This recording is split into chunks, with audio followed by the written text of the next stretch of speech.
Եկեք գնահատենք ինչ է տեղի ունեցել։ Եթե մենք վերցնենք տարածաշրջանը, նորագույն պատմությունը եւ ընդհանրապես այդպիսի ոչռագործություն չի եղել, այդպիսի ցինիկ, լրջագույն ձևով կազմակերպված,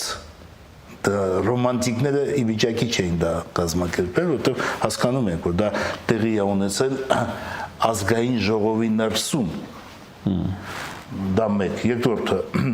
իրանք հանդիպել են քաղաքական դաշտի հետ, չէ՞, մինչև 27-ը, դա փաստ է։ Եվ նաև կա ինֆորմացիա, որ ինքը եղել է գործակալ, եւ գործակալի գործը տեսել են 27-ի հենց այդ պահին, Գորիկ Հակոբյանը այդ գործը բերել է եւ ներկայացրել է, դա երկուս։ Երրորդը, հնարավոր չի, որպեսզի այդպիսի խումբ գործի նույնիսկ բացահայտ ասի, որ մենք գնալու ենք այդ քայլին եւ նա չլինի հadoop ծառայությունների տեսադաշտում։ Հիմա այստեղ մի քանի վարկած կարող է լինել, եղել է չեն լուրջ գնահատել այդ քայլը, երկրորդը եղել է ուղղորդել են։ Տարբերակները վարկածները սա է։ 7-ին Ռոբերտ Քոչարյանը դա ենթադրում է պատական արտահայտություն չէ եւ չէ, իհարկե սա ուղղված է մի բանի ներկայացնել հանրությանը, որ այս 5-ն են, ռոմանտիկ են եւ կազմակերպիչ չկա։ Դրա ուղղվածությունը մեկն է։ Այլ ձև ես չեմ ընկալում, եթե դու ասում ես այս 5-ն են ու վերջ, դա նշանակում է կազմակերպիչ չկա։ Հիմա տեսեք ինչ է տեղի ունենում։ Քոչարյանը իր գրքում գրում է, որ երբ որ ես եկա ազգային ժողով, այնտեղ խաոս էր, ոչ մեկը ոչ մի բան չէր տիրապետում, վազվզում էին մարդիկ, դա մանրամասն չներկայացնեմ, իմաստը դա է, որ եւ երբ որ ինքը հարցրել է տեղակալներին ազգային անվտանգության եւ ներքին գործերի նախարարի տեղակալին, թե ինչա ոնց է, իրանք ինֆորմացիայի չեն տիրապետել։ Իսկ եթե Պաշտոնյան, նախագահան հայտարարում, որ 5-ն են, դա նշանակում է, որ իրան զեկուցել են,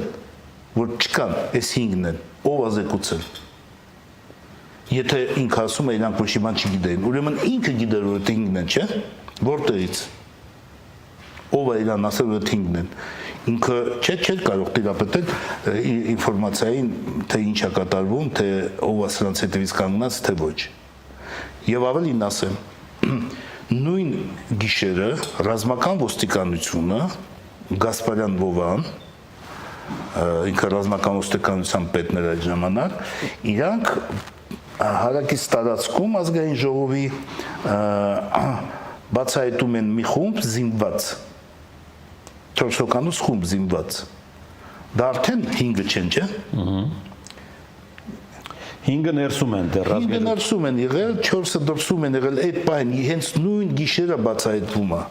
Եվ դրանից հետո գրքում գրել, որ 5-ն էին, ես հասկացա, որ 5-ն էին, ուրիշ մարդ չկար, հիմա հարց առաջանում, ով է զեկուցել, որ 5-ն են, որ այդ տեղակալները իրավիճակին չեն տիրապետել։ Այնպես որ այստեղ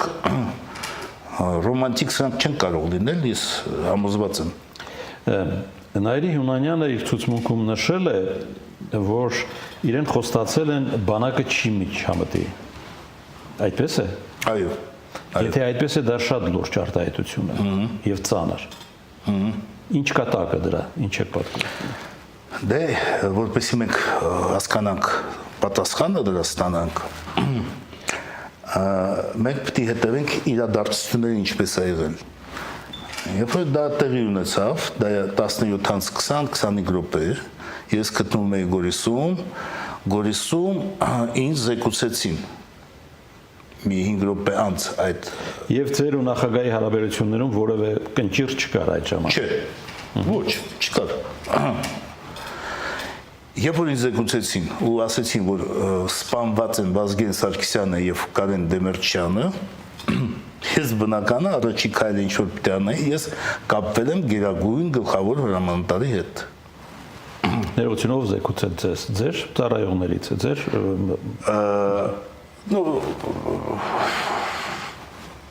բանակից։ Ոչ, բանակից չէր, այլ մարդ։ այլ մարդ զեկուցեց։ Երբ որ ես կապվեցի ու ասեցի ինչ է տեղի ունեցել, ինքը ինձ ասում է ազգային ժողովում կրակոցները։ Ես Գորիսում գիտեմ արդեն որ սպանված են, իսկ Երևանում գտնվող նախագահան չգիտի թե ինչա կրակոցները։ Դե ես այդ պահին գնահատեցի այդ թե դեռ չի իրավիճակը գնահատել, նո խնդիրը չի, ես մտածում եմ այդ պահին թե ինչ պետք է անեմ ես որպես պաշտպանության նախարար ստեղծված իրավիճակում, եւ ես գործել եմ ըստ իմ լիազորությունների եւ պարտավորությունների։ Իսկ դա ինչ է նշանակում։ Դա ես պետք է ուժեղացնեմ սահմանները եւ այս ամեն ինչը ես իրան առաջարկում եմ եւ ասում եմ, որ ստեղծված հեռախոսով այո, ստեղծված իրավիճակում մենք պետք է այսպիսի բաներ անենք, բանակը ուժեղացնել սահմանը, մարտական պատրաստության բերել եւ քաղաքի մուտքերը փակել եւ ազգային ժողովը։ Ինչու՞։ Որտեւ սա զինված հարձակում է պետական կառույցի վրա եւ չկան ազգային ժողովի նախագահ, չկա վարչապետ, գլխատված է գործադիր եւ օրենսդիր մարմինները։ Եվ ստե մի հարց առաջանում չէ, եթե այսպիսի ոճրագործություն է տեղի ունեցել, ապա ակնհայտ է, չէ՞ որ անվտանգության համակարգում կան բացել լրջագույն, որ կարողանում են մտնել ազգային ժողով զենքով ու իրականացնել դա։ Ուրեմն բացեր կա լրջագույն, եւ դա պետք է լրացնես, որտեղ դու չգիտես ինչ զարգացումներ է լինելու, եւ բանակի գործողությունները ուղղված են դրան նաեւ։ Ինքը ինձ ասում է, դե չգիտեմ, երևի բանը կարող է հadoop նշանակության գունդը, իսկ ես առաջարկ եմ անում, նաև հadoop նշանակության գունդը պետք է իրականացնի գործողություններ եւ շրջափակի ազգային ժողովը։ Որին դեմ է եղել նախագահ։ Չէ, նա դեմ չի եղել։ Հա։ Դեմ չի եղել։ Նա ասես տատամբելով, բաներով, նո, ասես խոսելով ու խոսակցություն ավարտվեց։ Ու ես սկսեցի գործել, որպեսզի հասկանանք Նայիրի Հունանյանի ցուցմունքները եւ գործողությունները, եւ ես տրամաբանությունն եմ ասում, ու ինչ ոնց է գործել։ Ինքը պետք է դա ասներ, ինքը լինելով գերագույն գլխավոր հրամանատար, ինքը պետք է ինձ հետ կապվել առաջի պահին, ու ինձ դա ասեր, որ բանակը բերել մարտական պատրաստության, ուժեղացնել վերահսկությունը սահմանների եւ այլ գործողությունների։ Եվ այստեղ չի լինում դա։ Ես սկսում եմ գործել։ Հրանքներ եմ տալիս եւ Ղարաբաղ եւ սահմանների եւ բանակին ամբողջովին, բերում եմ մարտական վիճակի, սկսում եմ գործել զորամասերը ուժեղացնել եւ այստեղ նաև իմիջիալուս ասեմ հետախուզությունը ինձ զեկուցեց, որ Ադրբեջանը սկսեց իր զորքը բերել սահմանին։ Եվ ես այդտեղ, ես արդեն Երևանից կապվեցի Ադրբեջանի նախարարի հետ, իրան խիստ զգուշացրի, որ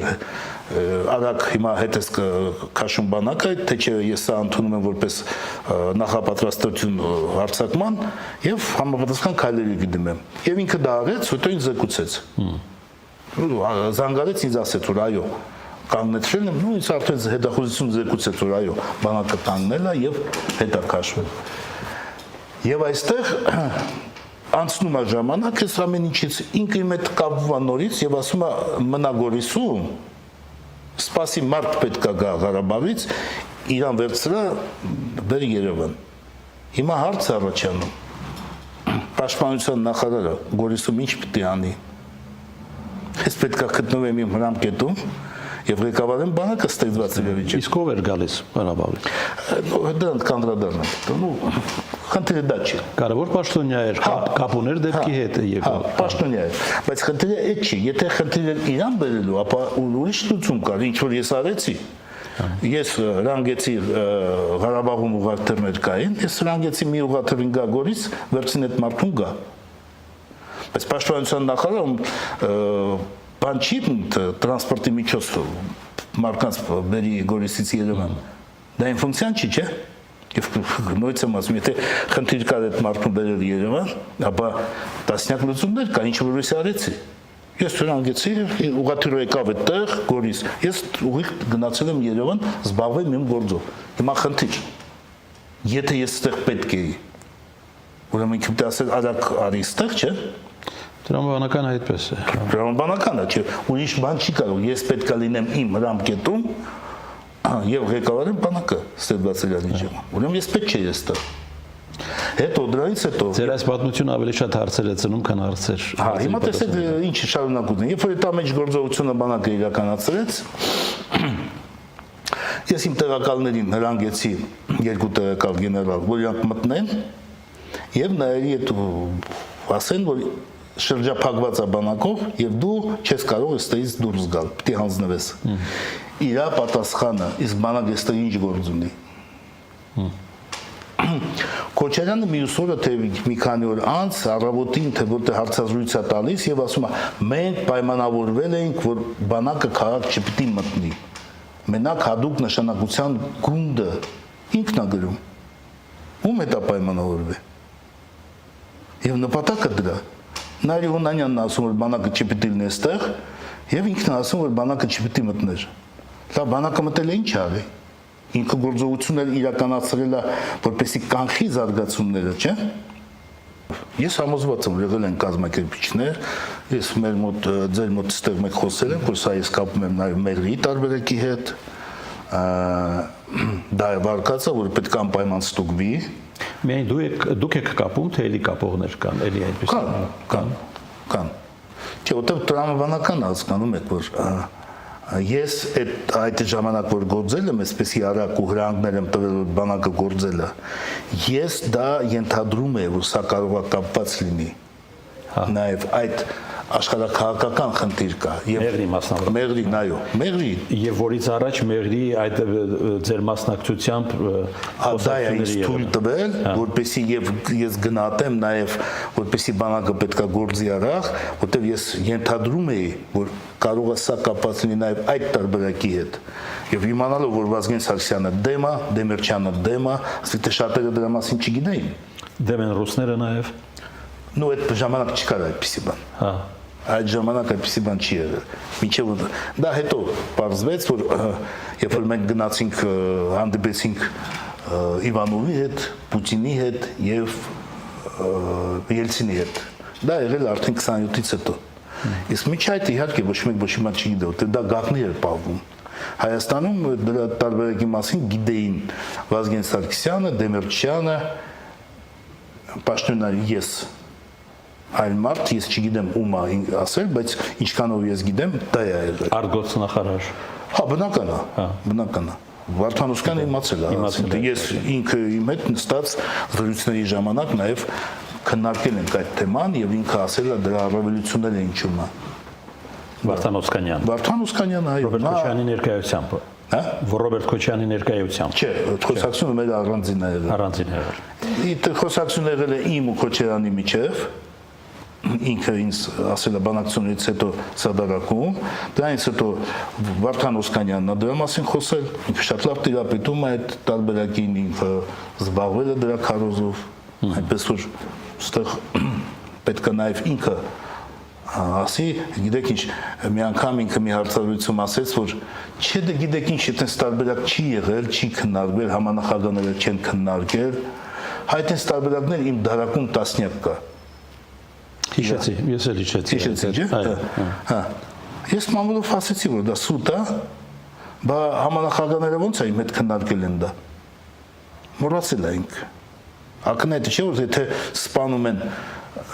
իսկ հիմնականում ոնց է վարկածը ինչպես էր ասում են, դե իրանք մտել են, որպեսզի սպանեին Վազգեն Սարգսյանին, բա Դեմիրճյանին, բա տեղակալներին, եւ այստեղ քաղաքական խնդիրը ոչրագործության եղել է հետևյալը, որ գլխատեն միասնություն դաշինքը եւ որպեսի այս դեպքերից հետո չլինի մարդ, որը կարողանա միասնության դաշինքը միավորի եւ շարունակի, ասենք թե քաղաքական գործունեությունը։ Դա փաստ է։ Հիմա ում է դա շահեցում բխում էր։ Դա նույն ձև բերես նրան, որ պետք է այս կառավարությունից ազատվել, որ շարունակել։ Հիմա ես ձեզ մի հատ օրինակ եմ բերում։ Ուրեմն իմ հետ համանախագահները, որ հանդիպել են, քննարկել են այդ Մեղրիի տարբերակը, վերջի հանդիպումը եղել է 11 դեկտեմբերի եւ իմ սպան որ ուղեկցել է իրանց համանախագահներին ինքը հետո ինձ եկան զեկուցեց, որ խոսակցություն է եղել այնտեղ եւ իրան այդ համանախագահներից մեկը ասել է, որ մենք իրան չենք կարող համոզել այս տարբերակին։ Եվ Ձեր մասին է խոսքը։ Այո, իմ մասին, որ իմ մոտից որ դուրս են եկել բանակցությունից այդ դեկտեմբերի 11-ին։ Եվ այդ համանախագահն ասում է մյուս դեսպանին, ասում է, որ մենք սրան չենք կարող համոզել, ինքը չի համաձայնվի, չի գնա դրան։ Եվ բանակցությունները Ղարաբաղի մասով դադարեցվում են մինչև մայիսի 10-ը։ Վերասկսվում են մայիսի 10-ին, այդ մերի տարբերակով։ Հասկանալի է, չէ՞։ Դրա համար այս կառավարությունը խանգարում էր եւ համապատասխան զարգացումների, քրեական գործը եւ հիմա տեսեք մի ուղղությունը դա բանակցություններ են Ղարաբաղի մասով, մյուս ուղղությունը դա գործի բացահայտումն է եւ գնում էր որ կան կազմակերպիչներ եւ դրանից հետո մայիսի 2-ից հետո կտրուկ գնաց այլ ցուցմունքներ այլ ուղղություն որ չկան կազմակերպիչներ եւ մերի բանակցությունները շարունակվեցին սա է քաղաքական իրավիճակը եւ Ձեր այդ վարկագիծը իմ տրամաբանությամբ հետո պետք է դուրս չգար, ասենք, որոշ մարդկանց։ Եղել են ճնշումներ ձեր նկատմամբ։ Իհարկե եղել է։ Ո՞։ Հա, իհարկե եղել է։ Նույնիսկ կարող նույնիսկ ասել, նույնիսկ սպառնացել են, որ ին վրա մահափորձ են պատրաստում։ Հա։ Իհարկե մշտական բնական է եղել է, այստեղ ես համարում եմ դա բնական, որովհետև սա ստեղծված իրավիճակը պահանջում էր լուծումներ։ Եվ ինչ բարձացիք, իսկապես մահափորձ էր նախատեսում։ Չէ, այդ սա արհեստական բան էր, ուղղակի օֆիցիալ զգուշացրեցին, որ sense ինֆորմացիա կա,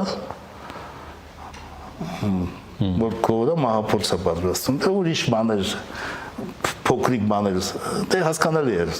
սպառնալիք էր, որ ես հետ կանգնեմ այդ իմ դիրքորոշումից ամեն ինչից, ասենք թե զեկուցում էին, որ զինված խումբ է գալիս,